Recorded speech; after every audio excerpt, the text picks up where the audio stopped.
Venerado seja entre todos o matrimônio, o leito sem mácula. Aqueles que se dão à prostituição, Deus os condenará. Casamento nada mais vem da palavra casar. Casar significa adaptar, aliar, associar, combinar, harmonizar, juntar e unir-se legalmente. Não é mutuar, não. É unir-se legalmente no registro civil. Então, acho que casar amasiado com fé, casado é. Mas, na verdade, esse ditado aí não está em consonância com os ditames da palavra de Deus. Agora, sabemos também que não há casamento perfeito. Todos nós estamos aquém do padrão divino. Todos precisamos avançar rumo ao alvo da perfeição. Casamento é renúncia constante, permanente investimento. É dar mais e cobrar menos. É elogiar mais e criticar menos. Tanto o cônjuge, a esposa elogiar o marido, ou o marido elogiar a esposa, é melhor do que criticar. Crítica, quando é construtiva, beleza, mas quando não é, não vale a pena. O segredo para um casamento feliz não é simplesmente achar a pessoa adequada, mas ser a pessoa certa, e ser a pessoa certa não é uma pessoa sem defeito, todos nós temos defeito, mas uma pessoa humilde para reconhecer os erros e corrigi-los. O casamento pode ser uma antessala do céu, como pode ser um verdadeiro porão do inferno. O jardim da felicidade ou o deserto das frustrações. Quem é um poeta para dizer tão bonito assim, hein? O horizonte espaçoso da liberdade pode ser um casamento, ou pode o casamento ser um calabouço da prisão. O casamento pode ser tanto um sonho alcandorado da alegria, alcandorado de alegria, hoje estou com a língua pesada igual Moisés, ou pesadelo timbrado pelo desespero. A palavra de Deus tem princípios que devem ser obedecidos. Podem trazer uma vida maiúscula em abundância para o casal, quando há harmonia no lar. Os cônjuges precisam conhecer com clareza os seus papéis. Onde não há ordem, prevalece a anarquia. E onde há anarquia, instaura-se a confusão e o conflito. O marido deve amar a esposa de forma criativa. Seu amor por ela deve ser semelhante ao amor de Cristo pela sua igreja, ou seja, um amor incondicional, perseverante, santificador, sacrificial, guerreiro. Quem ama declara que ama, encontra tempo para a pessoa amada e busca agradar a pessoa amada. O amor não é possessivo, muito menos controlador. Ninguém consegue ser feliz vivendo no cabresto. Odeio cabresto. Se a minha igreja impor cabresto, eu quebro o cabresto. Não aceito ser encabrestado. Detesto ser monitorado o tempo todo. Não é que eu faço coisa errada, é porque não é bom ser monitorado. É uma prisão. Imagina essas mulheres quando tem um marido ciumento, como elas sofrem.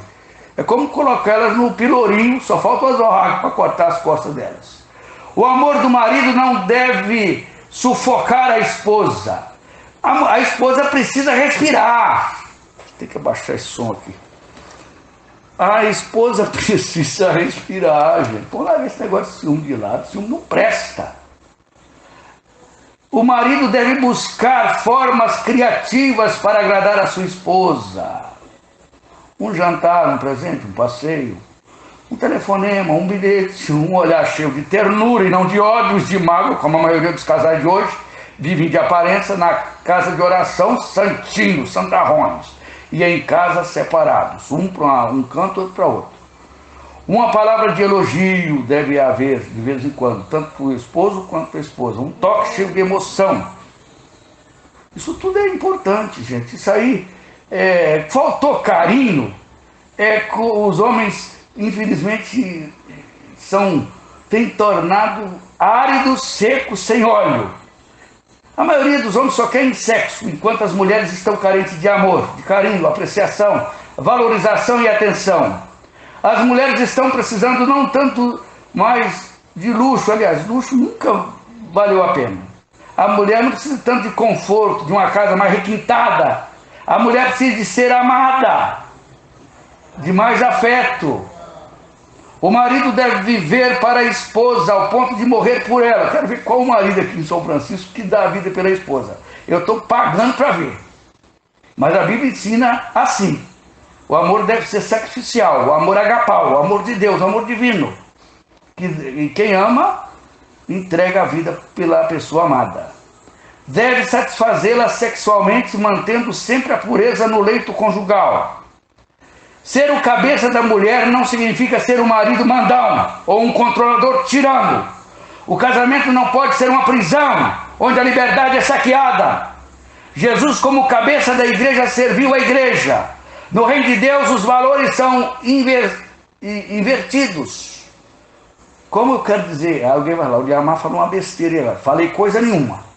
Os valores são invertidos, quer dizer, o maior deve ser aquele que serve e não querer ser servido apenas. O marido deve viver a vida comum do lar, com discernimento. Deve ser presente e um colaborador nas lides domésticas. Vou dar uma de marido aí, exemplar, hein? Coisa que eu nunca fui, infelizmente.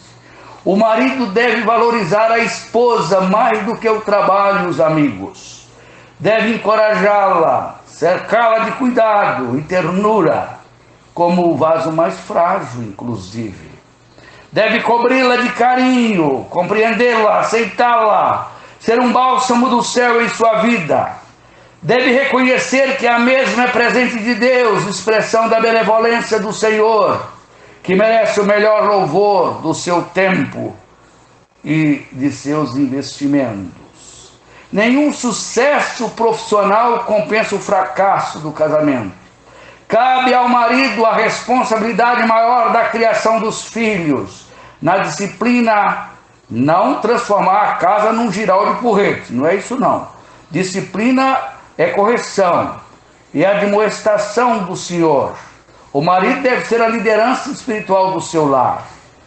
Ele, à semelhança de Jó, deve ser o sacerdote do lar, orando diariamente pelos seus filhos, como cabeça da esposa. O marido deve ser um referencial de maturidade espiritual para a esposa, uma bênção de Deus na sua vida. A comunicação no lar deve ser saudável, palatável. A língua pode dar vida ou pode matar o casamento. Pode ser remédio ou veneno, fonte de vida ou de cova da morte. O marido precisa ter discernimento para ouvir a esposa. E o esposo deve ser complacente nas necessidades da sua esposa. Ele deve ser confiável, leal, amigo, companheiro, consolador, confidente. Deve ser pródigo nos elogios e cuidadoso nas críticas. O marido, é muito fácil vir aqui, dar essa mensagem bonitinha, igual eu estou dando aqui. Eu quero ver o seu marido assim, ser um esposo assim, pontual nos compromissos, verdadeiro nas palavras e leais nas atitudes. O marido sábio trata da esposa com carinho na intimidade, com respeito em público. Tem marido que trata a esposa em público que dá vergonha ver a forma como a esposa é tratada. Isso leva a esposa a ir morrendo aos poucos, emocionalmente falando. E ministra a ela a abundância do seu amor. E o marido não pode sonegar o perdão à esposa e muito menos a esposa pode sonegar perdão ao marido. O marido, segundo o coração de Deus, é tardio para falar e sua palavra sempre temperada com sal. Antes de abrir a boca, ficou tudo mudo aqui agora, achei até o fundo musical. Antes de abrir a boca, precisa saber se a sua palavra é verdadeira, se ela é boa, se ela é cheia de amor, se ela vai trazer de fato edificação. Nada mais mata o romantismo do casamento do que uma comunicação rude, brutalidade no lar. Muitos casamentos estão naufragando e chegando ao divórcio cheios de feridas, porque ao longo dos anos a comunicação foi adoecendo e nada foi feito para curar essa doença mortífera. Não há casamento sem luta, sem dor, sem lágrimas, sem oração. Mas o casamento pode ser uma fonte de grande prazer.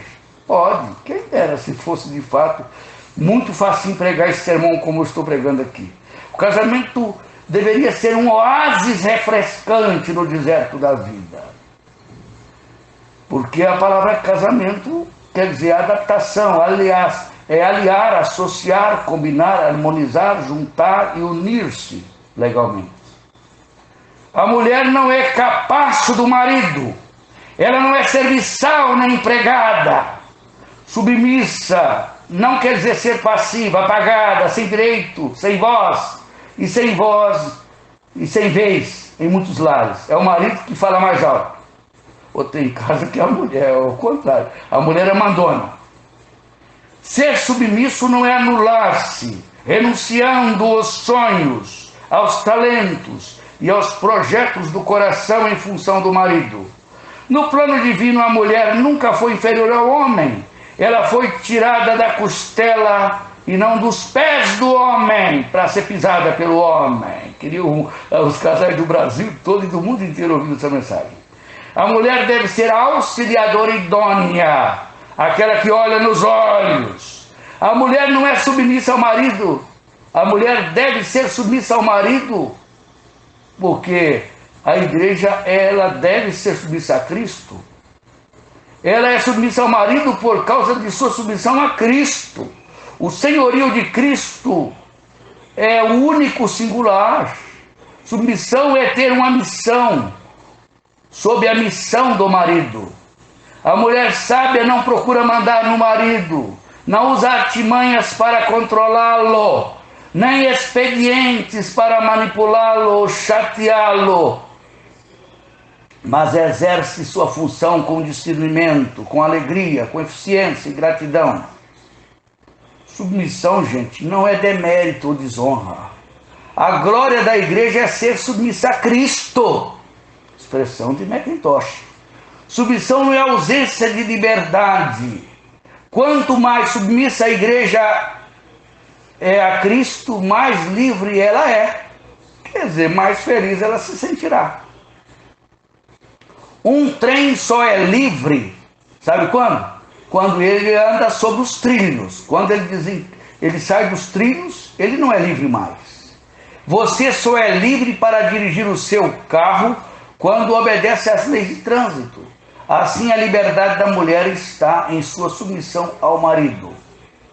A mulher sábia edifica a casa, a tola a destrói. Transforma o seu lar num ninho cálido de amor, se ela for uma mulher sábia, obviamente. Ela transforma o seu lar num cálido de amor, num ambiente mais aconchegante para se viver. E o casamento, gente, não pode cair na rotina, como tem caído a maioria dos casamentos que vemos hoje no meio evangélico. Precisa haver amor. Na verdade, a mulher sábia é a alavanca na vida do marido. Empurra-o sempre para frente, não para trás. Honra-o, encoraja-o, promove-o. Ademais, ela é a aliviadora de tensões. A mulher sábia, ela é o bálsamo que refrigera, é o orvalho fresco que renova o vigor. É sábia conselheira, sua língua é remédio e não veneno. Sempre traz cura. Seu amor cheio de ternura, suas atitudes sempre nobres, seu caráter sempre belo. Que maravilha, até parece que já tenho 50 anos de vida conjugal. Mas o certo é que a mulher, ela precisa ser amada e não vilipendiada. Sei que a vida é difícil, às vezes é preciso a mulher ter que enfrentar o trabalho para sustento da casa, quando o marido fica desempregado, mas deve, por isso, cada dia mais estarem unidos a Cristo, o amor que nos une a Cristo. Porque Satanás tem trabalhado terrivelmente nesses últimos tempos para a destruição do lar. Porque Satanás sabe que a célula máter da nossa sociedade é a família. Uma vez destruindo a célula máter da sociedade, estará destruindo a sociedade. Sabemos que todo mundo jaz no maligno, mas se nós andarmos de acordo com os ensinos contidos na Bíblia, nas Sagradas Escrituras, é claro que haverá no lar amor, harmonia, compreensão, frugalidade, fidelidade, pureza, santidade e tudo aquilo que apraz o coração de Deus. Que Deus nos abençoe rica e abundantemente. Amém.